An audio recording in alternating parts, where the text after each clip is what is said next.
오늘 자비와 포스코신 하느님 책 58페이지 이제 단락이 바뀌어서 제3장 의탁과 자비의 태도 부분 살펴보겠습니다. 의탁과 자비의 태도는 자비 신심에 있어서 가장 중요한 핵심 부분이죠. 그래서 의탁의 태도와 자비의 태도 이 부분들이 있는데 여러분들 그 앞에 벌써 1년 훨씬 전이죠. 의탁의 학교와 자비의 학교를 따로 했죠. 배웠는데 그 부분들을 다시금 한 번 더 상기시켜보는 의미도 있고 사실은 그 의탁과 자비 함께 의탁하고 이웃에게 자비로운 이 태도는 평생을 계속해서 견지해 나간다, 키워 나가야 되는 거예요. 그렇기 때문에 나 저거 배웠는데 글쎄요 배웠는데 해가지고 그게 내 삶이 되고 태도라는 건 이렇게 드러나고 보이는 거잖아요. 그렇게 되기 위해서는 꾸준하게 노력이 필요해요. 실천하는 걸. 그러한 것들은 뭐라 그럽니까? 수련이라고 그러죠. 수련. 사실 우리가 이제 이런 것들을 수련이라는 개념으로 잘 받아들이지 않으려고 하는 이유는 내가 수도자도 아닌데 뭐 평신도인데 그걸 뭐 수련이라는 단어까지 할 필요가 있겠느냐. 그러다 보니까 이제 어떤 식으로 되어가느냐면 그냥 생활로. 그래서 신앙생활이라고 하는 걸로 그냥 뭉뚱그려서 퉁쳐버리죠. 근데 신앙생활 자체를 이렇게 안을 들여다보면요. 생활 자체가 수련이에요. 물론 이제 수도에는 규칙이 있고 규범이 있고 뭐 이러다 보니까 정해져 있는 또 그걸 가르쳐주는 수련장들도 있고, 그죠? 그렇게 되어 있어서 좀 구별이 되긴 하지만 일상적인 삶에 있어서 우리 일반적인 신자들도 똑같은 수련 과정이 있어요, 보면. 계명도 있죠, 규칙도 있죠, 뭐, 또 교회법도 있죠, 혼인법도 있죠, 뭐, 여러 가지, 그죠? 기도 생활이라든지 이런 거 사실은 이렇게 가만히 살펴보면 안 하는 것이 없어요. 해요. 본인이 안 한다는 거예요.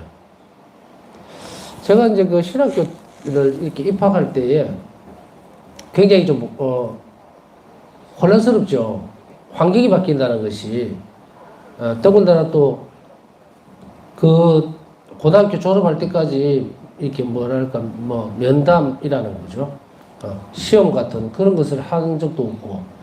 그런데 쭉 이렇게 신자로서 이렇게 살면서, 학생 때니까 배웠던 거라든지 또 실천하고 지켜보고 이렇게 듣고 있던 이런 부분들을 신학교에 가서 이제 보니까 안 어렵더라고요, 이게. 그리고 또 신학교에서 정해주는 규칙도 힘들지가 않더라는 거예요. 영성신학을 통해서 뭐 공부를 하면서도 보니까, 본 건데? 이거였나? 이런 생각. 자연스럽게 받아들이고 있던 것이 보니까 똑같은 거예요. 그러니까 이 말은, 이런, 우리가 말로 되어지는 부분들에 있어서는 수련 과정이 수도마다 다 다릅니다. 그렇겠죠, 그죠? 그 수도의 영성에 따라서 또 그 수도에 성인이 계시면 그 성인의 영성에 따라서 달라지죠. 그게 이제 수련을 과정이죠. 근데 신자로서는 그러면 그게 없느냐면 있죠. 아까 말씀드렸듯이 예배자 교리 기간이 끝나고 나면 그 다음에는 다양한 어떤 선택지를 줍니다. 그래서 십자가 일도 하고 우리 신학교 있을 때도 십자가 일 금요일 되면 하고 그 다음 묵주기도 똑같아요. 규칙을 정해놓은 것 뿐이죠, 이제. 그래서 식사 후에 종이 치면은 자연스럽게 이제 산책을 하면서 친구들이나 뭐 선배나 동기들 뭐 이렇게 후배들이나 같이 묵주기도 할 수도 있고 혼자서 할 수도 있고 또 성당에 가서 조용하게 기도할 수도 있고 똑같아요, 보면. 그것이 이제 또 신학교리가 그렇지 않겠느냐라고 또 생각할 수도 있는데 제가 이제 사제생활을 하면서 사제수분 받고 나와서 본당에 이렇게 보니까 똑같아요. 그걸 그대로 가져가서 가정에서 어떻게 지키느냐의 문제인데 이제 이것을 좀 더 확실하게 의식적으로 받아들이고 좀 더 이렇게 뭐랄까 업그레이드 된 내가 뭔가를 배우고 있구나라는 거 그것의 수준을 좀 이렇게 높이는 과정이죠. 아주 중요하면서도 높일 수 있는 그런 과정들을 이제 가져와야 돼요. 내 삶 안으로. 그래서 이제 우리는 저는 생각할 때 이런 거예요. 보통은 이제 사회복지관? 그런 데 가면은 과목이 몇 개 있죠. 그죠? 여러 가지를 만든단 말이죠. 뭐 요리에 대한 거라든지 뭐 건강에 대한 거라든지 이런 걸 막 하잖아요. 근데 지금 이제 신자 생활을 하면서의 수준이라고 하면 바로 요렇게 이제 다양하게 하다가 이제 좀 더 지금에 와서는 더 큰 것이 필요한 거예요. 더 깊이 올라갈 수 있는 것들. 더 많은 교육 자료들이라든지 수련 과정이 필요하기 때문에 이것은 학원, 전문적으로 딱 가는 학원에 가면 싹 분위기가 딱 바뀌어버리죠. 그리고 그것에 대해서 훨씬 더 업그레이드된 그런 상황이 된단 말이에요. 예를 들어서 말씀드리는 거예요. 지금 의탁과 자비 태도는 여러분들이 이미 본당에서 앞에서 말씀드렸듯이 수덕 생활만 아니지 수련 생활은 다 똑같은데 내가 그것에 대해서 한 번도 안 해왔기 때문에 낯설다는 거죠. 이 말을 이렇게 풀어서 하면서 강조하는 이유가 있어요. 왜냐하면 여러분들이 마치도 어떤 나는 이런 강의에 익숙해져 있어 라고 하면서 넘어갈까 싶어 그래요. 이 의탁과 자비의 태도에 있어서는 특별히 실천적인 부분들을 굉장히 강조를 하거든요. 그렇기 때문에 귀로 듣고 흘리고 또 외우고 하는 과정들 그게 아니에요. 직접적으로 그게 내 살과 피나도록 노력을 해야 돼요. 진짜로 피나는 노력을 하지 않으면 우리 천국에 못 가요. 그런데 멀뚱하니 있는 사람들이 너무 많다는 거예요. 이게 답답하죠. 왜? 우리 스스로도 모르게 이게 영혼이 굳어버린 거예요. 굳어 있어요. 그래서 앞에서 아무리 복음을 들어도 감동도 안 오고 내가 이걸 듣긴 듣는데 뭘 해야 되는지도 모르고 어느 사이인가 쭉 떨어져서 내가 가야 될 곳, 갈망이라는 것이 싹 박탈당해요. 여러분들, 뭐 이건 좀 다른 비유지만 콜라 뚜껑 열어가지고 하루 정도 있다가 안 먹어봤습니까? 못 먹습니다. 김 빠진 콜라 못 먹어요. 물보다 못하고 버려야 됩니다. 놀랍게도 우리는 신앙생활에서 출발을 딱 한 뒤에 세례받고 열심히 힘써 노력하지 않으면 이렇게 돼요. 멍하니. 네? 멍하니. 근데 앞에서 이제 이게 여러분들에게 강의를 한다든지 본당 생활할 때도 마찬가지예요. 내 식구들이잖아요. 본당에. 막 열심히 막 일하는데도 그냥 멍 때리고 있어요. 눈동자가 없어. 색깔이 없어. 멍하니 있으면 굉장히 생각이 많아집니다. 왜 저렇지? 왜 어디서부터 손을 대야 될까? 막 할 때가 굉장히 많거든요. 그러니까 이런 것들이 다시금 쇄신될 수 있도록 하기 위해서는 뭡니까? 반전이 있어야 되는데 파워사성의 영성이라든지 아니면 자비신심에 대한 것은 진짜로 이런 멍한 상태에서 반전을 시켜줄 수 있는 기회가 되는 거예요. 이게. 그래서 이 파워사성 영성이라든지 자비신심은 지금 본당 안에서 할 수 있는 접근이 못 되죠, 여러분들이. 그러니까 여러분들은 특별하게 교육을 받고 있는 거예요, 지금. 이걸 통해서. 이쪽에서는 못하니까 이쪽에서 한다 그런 의미가 아니에요. 응? 그렇기 때문에 이 부분들에 있어서는 실천적인 부분으로 들어가서 그것이 여러분들이 이제 이것에 쭉 계속해서 살아가다 보면 이제 어떤 그 결과물에 도달하느냐면 나는 천국에 가고 싶다라고 하는 생각이 드는 거죠. 이제 깨어나는 거예요. 원래 이렇게 됐어야 돼요. 모든 그리스도인들은 모든 열정을 다해서 천국을 그리워하고 갈망이 있어야 되는데 이 매개체가 뭡니까? 사랑이란 말입니다. 이게 죽어버린 거예요, 그냥. 그래서 이 사랑은 어떻게 회복될 수 있는가? 사랑은 사랑으로만 회복이 돼요. 그렇기 때문에 우리 안에 들어있는 열정들이 어떻게 분출되어지고 발산될 수 있는가에 대한 것을 조목조목 짚어서 나가는데 그것에 있어서 심장 역할을 하는 것이 바로 의탁과 자비다. 이렇게 머리에 딱 두면 됩니다. 그래서 우리가 살아 움직이고 활동적이고 역동적이고 또 내가 정말 죽어서 난 하나님께 갈 거야 라고 한다면 그런 열정이 있다면 어떻게 살아야 되냐면 이 의탁과 자비의 태도를 끊임없이 숨이 떨어지는 순간까지 뭐 좀 그 이상 하여간에 심판 앞에 설 때까지 계속해서 노력해야 되는 거라는 것을 대전제로 두고서 이제 살펴볼 거예요. 예수님은 하나님께 의탁하고 이웃의 자비로운 이 태도를 바사성에게 전해라. 너부터 그렇게 살아야 되고 이렇게 하지 않으면 안 된다고 분명히 전해줘야 된다. 왜? 이것은 의탁과 자비는 그리스도인들의 근본적인 태도예요. 예수님께서 하나님께서 사람들을 불렀을 때, 그리스도인으로 불렀을 때 주어진 소명이에요. 하느님 원하시고 바라시는 거다. 그렇기 때문에 우리가 이것에 부합해서 살아갈 때 그게 바로 하나님께 영광을 드리는 거고 하는 뜻을 실행하는 거예요. 그러니까 이 부분들을 조목조목 잘 알아야 되겠죠. 우선 어떻게 하는 게 의탁하는 거고 어떻게 하는 게 자비를 베푸는 거고 어떤 것이 자비의 태도인지 그걸 봐야 되니까 이제 여러분들 정신 똑바로 차리고 잘 듣고 본당에서는 잘 이런 이야기를 안 하죠. 거의 못 듣는 이야기들을 지금 여기서는 막 넘치도록 하고 있어요. 지금. 그러니까 여러분들이 이것을 잘 새겨 듣고 그 중에서 내가 모든 것을 다 실행하도록 애를 쓰고 필요한 은총들을 청하고 이런 시간들을 만들어가야 됩니다. 앞에 많은 부분들은 앞에서 여러분들이 의탁의 학교와 자비 학교를 배웠다 하더라도 또 보셔야 돼요. 저도 의탁의 학교 보고 가르치지만 또 보면은 또 싱숭생숭하니 이게 맞나? 이렇게 돌아가요. 또 어떤 때는 어떤 부분에 있어서 내가 원하고 바라는 부분들이 있죠. 하나님 선함에 대해서 묵상하거나 내가 정말 어떤 상황이 탁 부딪히게 되면 내가 하나님께 의탁하고 있는가라고 할 때 파우스타승에는 어떻게 했고 내가 이게서 의탁이 되고 뭐가 잘못됐지 하면 다시 가서 책을 막 뒤집습니다. 그럼 거기 길이 나와요. 자, 이렇게 연습하시라는 이야기예요. 자, 파우스타 수녀는 십자가의 성요한이나 아빌라의 성녀 데레사. 이 두 분은 익숙하게 여러분들도 아시죠, 그죠? 대영성가들이니까 십자가의 성요한이나 아빌라의 성녀 데레사처럼 내적 삶에 대한 체계적인 학설을 남겨주지는 않았다. 파우스타 수녀는.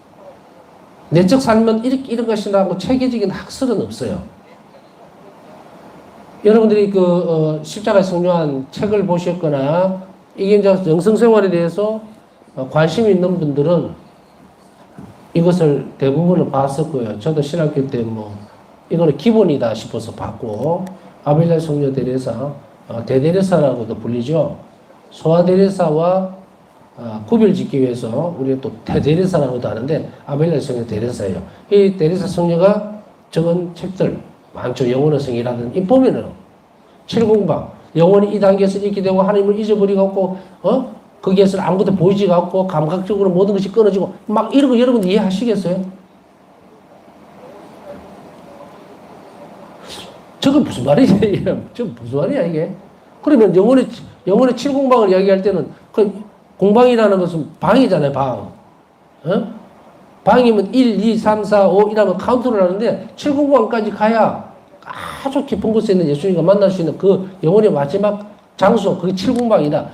이렇게 알아도 내 영혼의 존재에 대해서도 긴가민가 이러고 있는데 거기 또 방이 7개나 있다니까 이걸 어떻게 건너가야 되는지도 모르겠고 상태는 분명하게 나는 이 아빌라의 성녀 데레사 책을 보면서 너무너무 놀랍다. 왜냐하면 이 신비, 영혼 안에서 일어나는 일을 이렇게 어떻게 잘라서 설명을 해줄 수 있을까? 단계별로.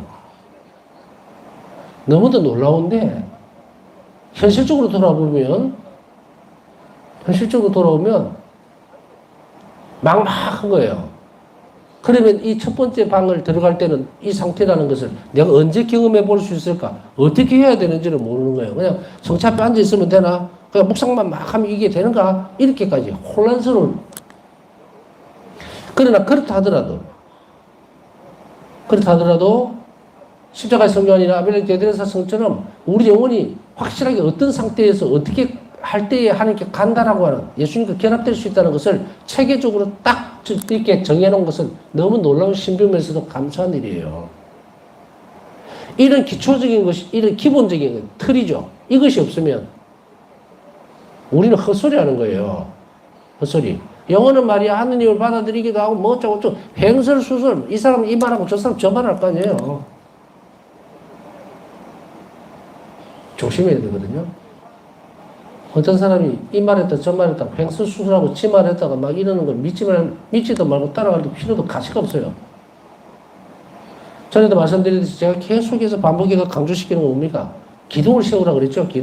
기둥과 밑에 기초죠. 그걸 확실하게 하는 것을 신학이라고 그랬어요. 이것 없는 것은 따라가지도 마라. 헛소리입니다. 헛소리. 이 말했다가 저 말했다가 이거 갔다가 저 갔다가 이 말하면 저 말하고 저 말하면 이 말하고 지도 모르고 말하는 사람도 모르고 듣는 사람도 헷갈리고 이런 것은 보지도 듣지도 할 필요도 없어요. 그렇기 때문에 교회의 진리 안에서 출발되어지는 것은 뭐다? 신학이 기준입니다. 신학이. 그 기둥 위에서 서야 돼요. 그래야 이 소리 저 소리 헛소리를 안 한다고. 그것을 보면서 이게 이제 이 초가 신학이란 말이에요. 딱 여러분 형상이 보이죠? 근데 제가 이것을 설명하기 위해서는 이쪽 각도에서도 보고 또 옆에서도 보고 그죠? 이 사각이기 때문에 보는 각도에 따라서 틀립니다. 틀려도 초는 딱 그대로 있어요. 해석은 이렇게 하지만 똑같은 지점을 향하게 만드는 것이 신학이에요. 어떤 강의든 어떤 것이든 이 테올로지아를 다루는 것이 없이 뭔가를 남발을 하는 것은 전부 헛소리라는 이야기예요. 믿을 가치가 없어요. 교회가 보증해지지도 않고. 이걸 여러분 삶에서 구별지어서 들으세요. 이거 완전 불량식품이라 먹으면 배탈 나고 탈 잘잘잘 나버려요. 그러나 이게 아벨라 성녀 데레사나 성요한 십자가의 성요한에는 신학적인 부분 학설을 남겨두지는 않았어요. 바우사 성녀가 이제 구별을 짓는 겁니다. 그렇지만 그럼에도 불구하고 그녀는 하나님께 의탁하고 이웃에게 자비로운 태도를 중심으로 하며 하나님 자비 신비에 대한 심오한 체험을 바탕으로 하는 영성의 새 학교를 교회에 펼친 사람으로 유명하다. 영혼의 상태에 대해서. 저도 이제 일기, 여러분들도 다 몇 번 본 분들 있고, 또 이제 읽으려고 하는 분들 있고, 이렇지만, 일기를 일기 빗대서 한번 잘 보세요. 일기에서 바오사 성녀가 영의 밤이라든지 감각의 밤을 지나가는 그 상황에 대해서 설명을 하고 있어요. 내적으로. 내적으로 설명을 하고 있지만 상태만 딱 알려주고 있습니다. 단계는 이렇고, 그 다음 단계 이렇고, 이게 없어요. 이게 없어. 이걸 주지는 않아요. 그렇지만 이런 상태 속에서도 가장 중요한 뼈대를 만들어 놓는 것은 뭐냐면 앞에서 설명했던 하나님께 의탁하고 이웃에게 자비로운 태도를 그 중간에 딱 놓고 있어요. 어떤 경우에도 그래서 바오사성 일기책을 쭉 보면 계속해서 돌아갑니다. 어떤 상황에 부딪혔을 때 하나님께 의탁하는 태도가 어떤 것이며 그리고 그것으로 인해서 하나님의 은총이 어떻게 주어지고 그렇게 함으로 인해서 그 영혼은 하나님과 어떻게 결합이 되고 이런 것들을 계속해서 해나가죠. 그렇다 하더라도 이 부분들이 우리에게 있어서 의탁과 자비라는 것이 우리 영혼을 완성에 이르게 한다는 것을 충분히 이야기를 하고 있어요. 그러면은 바오사 성령에게 있어서 정말로 그러한 일들 가운데 일기 안에서 신학이 없는가? 천만에요. 이 영혼의 상태에 대해서 신학적으로 분석해낸 것은 엄청나게 많습니다. 엄청나게 많아요. 그러나 십자가의 성요한이나 아벨라의 성녀 데레사의 책을 신학적으로 분석해서 뼈대를 만들어 놓은 것은 없어요. 거의. 누가 뭐 논문을 쓰거나 학위를 받기 위해서 한 그런 케이스는 있을는지는 모르겠어요. 저는 그 부분을 살펴보지는 않았으니까. 그러나 제가 영성신학 논문을 쓸 때는 찾아도 없더라고요. 그게 뭐 30년 전에, 30 훨씬 이전의 상황이라 하더라도 지금 뭔 뼈대가 만들어졌다는 생각은 안 들어요. 근데 영성신학에서 십자가 성요한이나 아벨라 성녀 데레사의 신학적인 어떤 부분들에 대한 논문이라든지 책자들이라는 것이 딱 끌고 모아봐야 10권에서 한 12권밖에 없었어요. 그 중에서 한두 권만 있을까. 그렇게 본다면 이 두 분의 서적 안에, 이 책 안에 드러나는 영혼의 상태에 대해서는 정확하게 기술을 하고 있던 그걸로 끝이에요. 요거. 근데 바오사 성녀는 아니죠. 그와 대별해서 학설이라든지 이런 것은 없다 하더라도 바오사 성녀는 분명히 우리에게 하나님께 의탁하고 이웃에게 자비로워야 된다는 중심적 태도를 정확하게 그래서 예수님께서 전달해 주신 것들을 그대로 우리에게 풀어주고 있어요. 이게 다른 점이에요. 바오사 성녀에게 있어서는 예수님께서 직접 가르쳐 주셨던 내용들이 처음부 다 나와요. 그래서 이 부분들이 영성의 새 학교라는 거예요. 이 신비에 대해서. 하나님 자비 신비의 심오한 체험을 바탕으로 해서 이것이 지어진 거예요. 그렇기 때문에 이런 새로운 영성학교, 하나님 자비와 연결되어 있는 이런 새로운 영성학교를 우리의 교회에 펼친 분으로 유명하다는 이야기입니다. 그래서 이 두 분 앞에서 설명했던 십자가 요한이나 또 혹은 데드레사 성령 같은 분들은 당신의 체험을 중심으로 해서 학설적인 부분들, 영혼이 어떤 상태에 어떻게 해서 하나님과 어떻게 만난다는 체계를 만들어 놓았어요. 그러나 바울사 성녀는 그것 또한 마찬가지로 하나님을 만나는 과정이죠, 영혼이. 그러나 바울사 성녀는 어떻게 해요? 자비와 이 의탁이라는 것, 그리고 하나님의 이걸 중심으로 해서 한 자비 신비를 실질적으로 체험하는 것을 우리에게 전달해 주고 있다는 이야기예요. 그리고 그 체험들은 뭐예요? 고백적인 부분보다는 우리 또한 똑같이 의탁하고 자비를 베품으로 인해서 한 자비 신비를 체험해야만 한다는 것을 또 할 수 있다는 것을 우리에게 명확하게 가르쳐 주고 있고, 그 가르쳐 주는 것이 학교잖아요. 학교는 뭐 그냥 이렇습니다 하고 체험으로 드러내는 것 같으면 학교가 있을 필요가 없죠. 학생들이 불러 모은다는 것은 똑같이 살아라는 이야기거든요. 이게 체험적인 부분이에요. 누구나 이 과정을 거치지 않으면 안 된다는 것을 우리에게 들려주는 거예요. 이런 측면에서 바울사 성녀는 아주 유명한 인물이었다 이 말이죠. 유명하다 그런 것으로 영성의 새 학교로. 그래서 영성의 새 학교라는 말을 쓰는 거예요. 앞에도 영성이고 또 어떤 많은 성인들에 의해서 지어져 있는, 그리고 지금도 보면 우리가 교회에 보면 주보지 같은 거 여기 보다 보면 영성학교라는 것이 많이 있죠. 각 수도에 고유한 영성학교들 마찬가지죠. 그러나 바울사 성녀는 새 영성학교, 이 새 학교, 왜냐하면 전혀 다른 관점에서 들어가 버린 거예요. 그것은 바로 의탁과 자비라고 하는, 그리고 한 자비 신비를 중심으로 해서 움직이는 영성의 새 학교를 이 교회에 전달한 것으로 유명하다 이 말이죠. 예수님께서는 바울사 수녀의 내적 삶을 인도하시면서 그녀에게 두 가지 태도를 요구하셨다.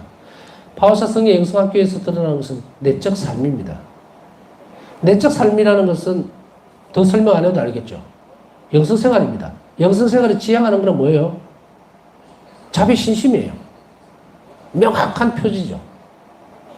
영성은 결국은 뭐라고 그랬습니까? 규범이든 규칙이든 기도생활이든 모든 것이 하나님과 연관되어 있는 내 외적인 태도를 영성이라고 그랬죠. 그렇게 연결되어지는 그 영성이 마지막 목표점으로 삼는 것이 있어야 되는데, 바울사 성녀의 영성의 목표점은 뭡니까? 한 자비 신심이에요. 이것을 명확히 해야 된다. 그래서 바울사 성녀의 영성 이름에는 기둥이 두 개가 있어요. 의탁과 자비. 이 두 개를 내적 삶으로 살아갑니다. 이게 내적 생활을 하는 두 기둥입니다. 그래서 수련이라고 한다가 예를 들면 이제 내적 삶을 살아가는 데 있어서 수련 생활을 한다면 의탁과 자비를 계속해서 삶으로 살아내주면서 그 다음에 어디로 가야 돼요? 이게 내적 삶을 살고 안주합니까? 아닙니다. 하나님 자비의 신심을 깊이 하는 것, 아주 높은 단계까지 끌어올리는 것, 열심히 믿는 것, 자비 신심 이렇게 가야 된다 이 말이에요. 그래서 의탁하는 태도 없이는 뭐다? 자비 신심은 없다. 그러니까 바울사 성녀의 영성은 뭡니까? 결과적으로 목표는 자비 신심으로 가는 거예요. 그래서 바울사 성녀는 의탁과 자비를 통해서 하나님 자비를 믿었죠. 그게 신심이죠. 이렇게 가야 한다는 걸 분명히 해야 한다는 거예요. 그래서 바울사 성녀의 영성은 어떤 한 부분을 따로 떼놓는 게 아니고, 바울사 성녀의 영성의 학교는 결국은 뭘 만들어냅니까? 신심가들을 만들어내는 겁니다. 자비 신심가들을, 하나님 자비 신심을 믿는 사람들을 만들어내는 학교가 영성학교예요. 바울사 성녀의 영성가를 만드는 게 아닙니다. 예수님은 내적인 삶을 인도하시면서 그녀에게 두 가지 태도를 요구를 하셨습니다. 이것은 바울사 성녀에게 요구하셨던 것뿐이 아니고, 왜? 자비 신심에서 요구되어지는 것을 바울사 성녀에게 요구하고 있는 거예요. 이 두 가지 태도가 없으면 너는 내 자비를 믿지 않는다 이 말이에요. 자비 신심이 없다 이 말이거든요. 그래서 그 두 가지 태도를 이렇게 요구를 하셨어요. 내 딸아, 내가 너를 통하여 사람들이 나의 자비를 흠숭할 것을 요구할 때 우선 너부터 내 자비에 의탁함으로써 모범이 되어야 된다. 내가 너희를 통해서 한 자비를 요청할 때, 함수할 것을 요청할 때는 바울사 성녀 보고 사람들이 가르쳐라 이 말이죠. 한 자비를 흠숭하도록 가르쳐라 라고 했을 때에, 그때 너부터 먼저 자비에 의탁함으로써 모범이 되어야 된다. 너부터 먼저 하라는 얘기예요. 그 다음에 나는 너에게 나에 대한 사랑에서 우러나오는 자비 행위를 요구한다. 그래서 첫 번째는 자비 의탁하는 것, 두 번째는 자비 행위를 하는 것, 실행하는 거죠. 너는 언제 어디서나 이웃에게 자비를 보여야 한다. 너는 이것을 회피하려 하거나 변명하려 하거나 면하려 해서는 안 된다. 일기 742번. 이게 내적 태도입니다. 여러분들은 지금부터 이렇게 살아내야 됩니다. 제가 본당 생활하면서도 그랬고, 항상 많은 사람들에게 멍하니 있다는 표현을 많이 써요. 활동적이지 못한 신앙적 바탕이, 그런 태도가 왜 결과가 이렇게까지 와 있던가. 굉장히 보면 답답하거든요. 좀비 같아. 여기 생명력을 불어넣어야 되는데, 이 생명력을 불어넣으려고 하는 이기에 그나마 희망을 조금 가지고 있는 것은 여러분들이에요. 제 말을 듣고 있는. 이제 우리는 내적 생활을 해야 합니다. 이 교회 안에 누구도 이것을 이제 피하려 하거나 면하려 하거나 면제하는 부분이 있어서는 안 돼요. 이거는 왜냐하면 예수님께서 그리스도인들에게 요구하는 요구사항이에요. 명령입니다, 이게. 이거를 조건으로 해서 무엇을 줬느냐면 세례를 준 거예요. 세례를 공짜로 줬다 이 말이에요. 영원한 생명을 담보로 하는 대신에 공짜로 주는 대신에 예수님은 그 상황을 공짜로 주고 의무를 요구합니다. 무슨 의무를 요구했느냐? 이 그리스도인들의 태도예요. 의탁하고 자비라는 것은 근본적인 태도입니다. 그런데 우리가 여러분들 그렇게 제가 이 말 하기 전에 여러분들 그런 생각하고 살아왔습니까? 그리스도인으로서? 예수님이 나에게 항상 의탁하라고 요구를 매일 해요. 매일. 한 번도 들어본 적이 없는데 이웃에게 늘 자비로우라고. 글쎄 매일 자비로우라고 얘기를 들어본 적이 없는데 그냥 우리는 뭐 이웃을 사랑하라, 네 형제들을 사랑하라 이런 정도. 피상적이고 추상적인 거예요. 그러나 오늘날에 있어서는 예수님은 파사성리를 통해서 아주 구체적이고 확실하게 요구를 하고 있어요. 새롭게 하고 있단 말이에요. 상기시켜 줍니다. 이웃 사랑이라는 걸 이웃을 사랑하십시오. 내 몸같이 사랑하라. 혹은 내가 너희를 사랑한 것 같이 사랑하라죠. 그렇게 해놨더니 추상적인 개념으로 알아듣는 거야. 어떻게 사랑해야 될지를 몰라. 그래서 파사성리를 통해서 구체적으로 사랑이란 이런 것이다. 이웃에게 자비로운 것이라는 것은 이런 거다라고 확실하게 가르쳐주고 있죠. 그것을 실행하지 않으면 어떻다? 하나님 자비를 입을 수 없다는 그런 대전제를 계속해서 상기시켜 주는 거예요. 근데 이런 것까지 따라가 봤습니까? 이웃 사랑, 내가 사랑해도 그만, 안 해도 그만. 그런데 놀랍게도 내가 사랑 안 하면 사랑 못 받는 거예요.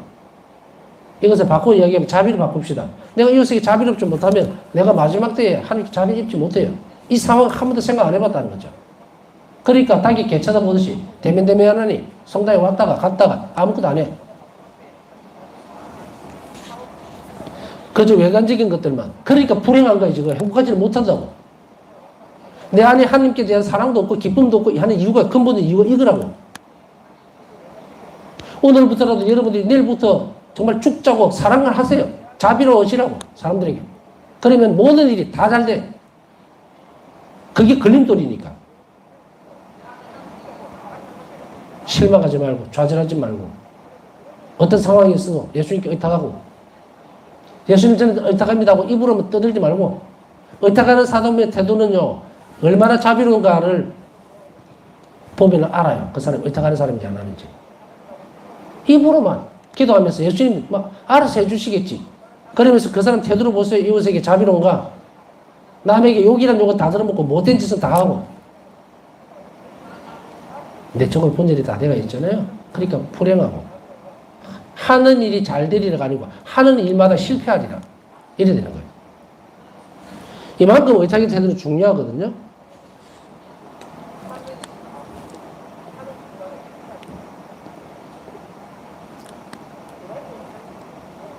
제가 이렇게 막 강조하는 이유는 여러분들이 행복해졌으면 좋겠어요. 예수님 때문에 기뻤으면 좋겠어요. 세상에서 오는 기쁨보다 내가 참 예수님을 따름으로 해서 참 기쁘다. 그런 삶을 살았으면 좋겠다. 너무도 희망적이고 난 내일 되면 또 더 정말 기쁜 일이 있을 거야. 어려움이 있겠지. 그러나 주님께서 나하고 함께 하겠지 하고 그거 살려내야 돼요. 지금 이 불씨를 다 꺼져버렸어요. 지금 코로나까지 덮친 데다가 그것을 다시 이렇게 세우려면 이 삶을 살아가야 돼요. 회피하거나 변명하거나 피하면 안 됩니다, 이제. 이웃에게 언제 어디서나 자비로운 태도를 가질 때에, 그때 하느님이 나를 돌보실 수 있다는 것을 다시금 개진시켜야 돼요. 여러분들 중에 주변에 너무 낙담하거나 힘들어하는 사람에게 괜찮아, 뭐, 이렇게 할 필요 없다. 내부터 바뀌어야 돼요. 내부터. 내가 체험해보지 못했는데 말로만 그렇게 돼서는 안 된다는 것을 바울사성령에게 분명하게 요구하고 있어요. 자, 이 영성은 인간이 지녀야 할 근본적인 태도로서 수직적인 사랑, 하나님에 대한 사랑이죠. 그 다음 수평적인 사랑, 이웃에 대한 사랑을 제시하면서 하나님의 자비신심에 깊이 뿌리를 내리고 있다. 이 영성. 그래서 아까 말씀드렸습니다. 바울사성령의 영성, 그거 자비신심의 뿌리를 받고 있어요. 그래서 바울사성령이 의탁과 자비라고 하는 것을 살아낼수록, 이 바울사성령이 살아냈던 길을 걸어갈수록 어디로 가야 되냐면 자비신심이 깊어져야 돼요. 이게 바울사성령의 영성이 다른 어떤 영성하고도 차이가 나는 게 이거예요. 특색은 뭡니까? 이 영성의 특색은 의탁과 자비입니다. 이걸 뿌리를 내리고 있다. 이 근간으로 해서 바울사성령의 삶을, 이 영성의 길, 학교라고 그랬잖아요. 배우고 익히면 어디로 간다? 자비로운 하나님을 만난다. 그리고 믿는다. 자비신심이죠. 그래서 이 영성은 앞에서 얘기했듯이 이웃사랑과 같은 겁니다. 예수님이 이미 복음에서 요구하셨던 거예요. 그런데 이것은, 이 자비신심은 절대로 추상적이거나 머리로 생각해서는 안 됩니다. 그래서 우리는 여기서 한 가지 더 상기시켜야 되죠. 바울사성령이 요구하셨던 것은 뭐냐면 너는 언제 어디서나 자비로워야 되고 매일 말이나 행동이나 기도로서 자비 행위를 뭐 해야 된다? 드러내야 된다. 실천해야 된다. 이게 붙어 있죠.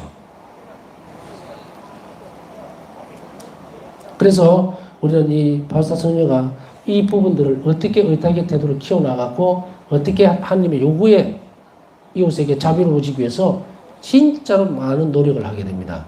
그런데 이 모습들은 일기에서도 많이 드러나고 우리가 어느 만큼은 들었어요. 그런데 지금 여러분들이 개신해 나가야 되는 것은, 그래 내가 내일부터는 좀 자비롭자, 내가 말이 너무 좁게 얘기하고 우리 영감한테도 함부로 팍팍 쏘고 이러는데 그건 자비로운 태도가 아니야. 맞죠? 자비로운 태도가 아닙니다. 싸우자는 거지. 그러니까 이런 것들을 좀 고쳐야 되겠다 하고 오늘 말들이 떠오른다면 여러분들 자비신심을 준비를 할 태도가 조금씩 된 거예요. 그래서 변화되어야만 합니다. 그것을 하나님께서 우리 각자에게 요구하고 있다는 거, 그거 잊지 말아야 합니다. 이렇게 함으로 인해서 여러분들이 영성생활을 잘 해나가기를 바라고, 또한 동시에 뭘 합니까?